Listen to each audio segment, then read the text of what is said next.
Hey, Deborah, do this review for me. No? Nah.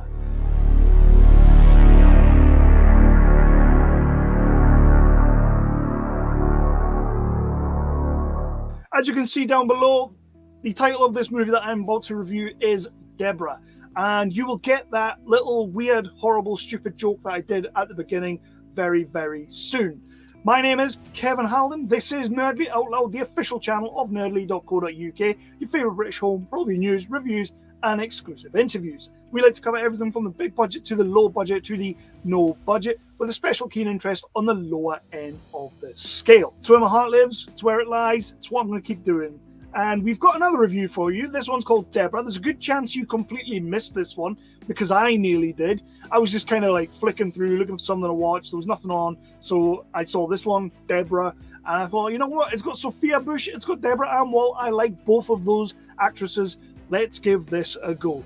Boy, was I not ready for this one. But before we get into it, let's do all of those wonderful, wonderful things that help us up and help us on the algorithm and let people know where we are, who we are, and what we do.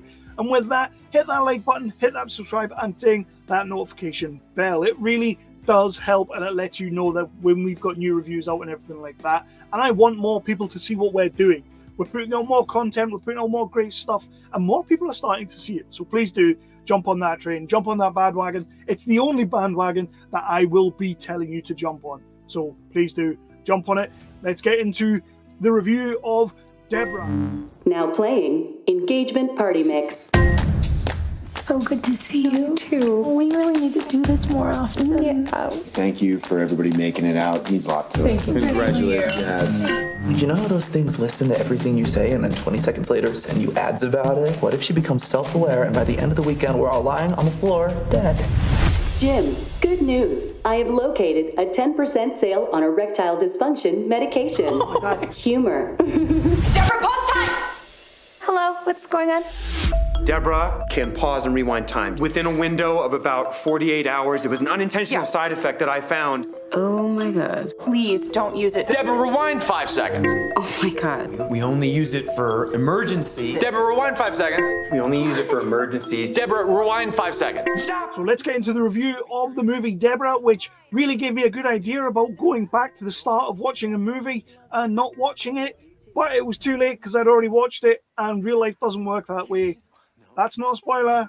That's just what we're going to talk about. It's all about Deborah. And as you all know, I like to do things the way I normally do things, and that is to give you the rundown, the plot, the synopsis of this movie, and then I will move into the cast and characters of this movie. Then I will jump into the what I did and didn't like about this movie section, which is basically where I tell you what I did and what I didn't like. It does what it says on the tin. It's like Ron Seal.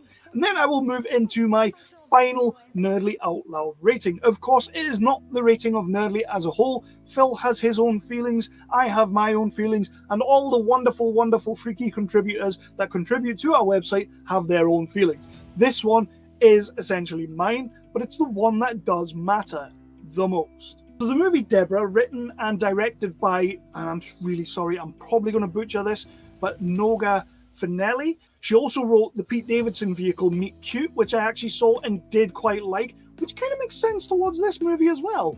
It kind of has the same sort of themes.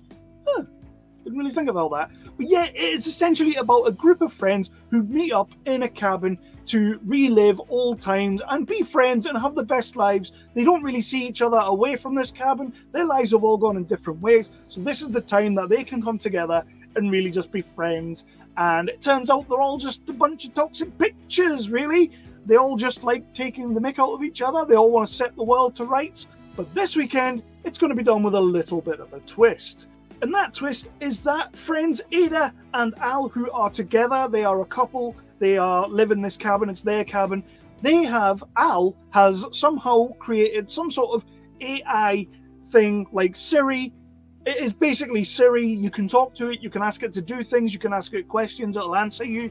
However, it also has the potential to do other things that we'll get on to in a minute. But that is the device that is going to be our, gonna mess everything up in this movie for everyone. We also meet Nora, who Al has got a little bit of a thing for. He's always had a little bit of a thing for. She's always known, but she's blissfully, just unawarely going on in her life, not really caring. Her brother Jim is there. He is a bit of an idiot. We're not going to say too much about him because, yeah, he has the most awful dialogue in this movie. And I don't mean like it's poor dialogue. I mean like it's just horrible stuff to say. He's just an ass, really. Yeah.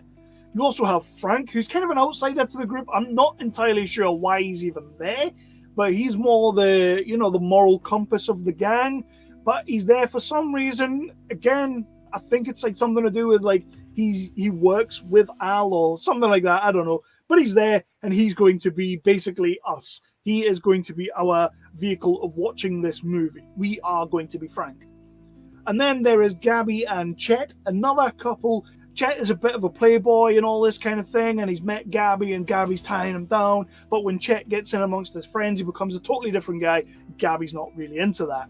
I guess that's mostly our characters, but of course Nora is played by Sophia Bush. Big fan of Sophia Bush. If you saw One Tree Hill back in the day, if you watched Chicago PD or Chicago Fire or whichever one she was in, you will know Sophia Bush. She is a great actress, nice husky voice, and when she gets to do some serious stuff, she can be very good. We also have Deborah Ann Woll from Daredevil fame and True Blood fame. Remember that show? She plays Ada. I really like Deborah Ann Woll. There's nothing I can really say about Deborah Ann Woll that hasn't been said already. Kevin Bigley plays Al, and he is like the Ada's boyfriend who has the crush on Sophia Bush, but it's just one of those relationships that's never going to happen. So let's talk about what I did and what I didn't like. And one of the things that I really do like is the actual concept of this movie. We'll get back onto it in a second with what I didn't like, because that is a little bit of it, but I really do enjoy the concept. The concept being that there are a bunch of friends that whenever they get together, it's just an environment you don't really want to be in. Like, they just fall out all the time. They say horrible, mean, nasty shit. They don't really care about what's being said to each other. They have no filter when they are a gang together. I get the feeling that outside of this gang, they are very nice people. And of course, as I mentioned about the Siri device, the Deborah device, it's called Deborah. As I mentioned about that, Al has somehow created this machine that you can go back. You can rewind time, but you can only rewind it so far, and you can only like make mistakes go away or whatever. You still have to relive that moment, and who's to say, as we find out throughout the movie, that moment is going to go any differently. Could even go a little bit worse. We will find out. So that's kind of the concept of the film, and I like that. Like, who wouldn't want to have a machine that you can sort of rewind and have a do-over for the last 5 seconds, 5 minutes? Who wouldn't want that machine? So I get that as a concept. I like that as a concept, but I also like the fact that you're going to have to, basically, it might not work.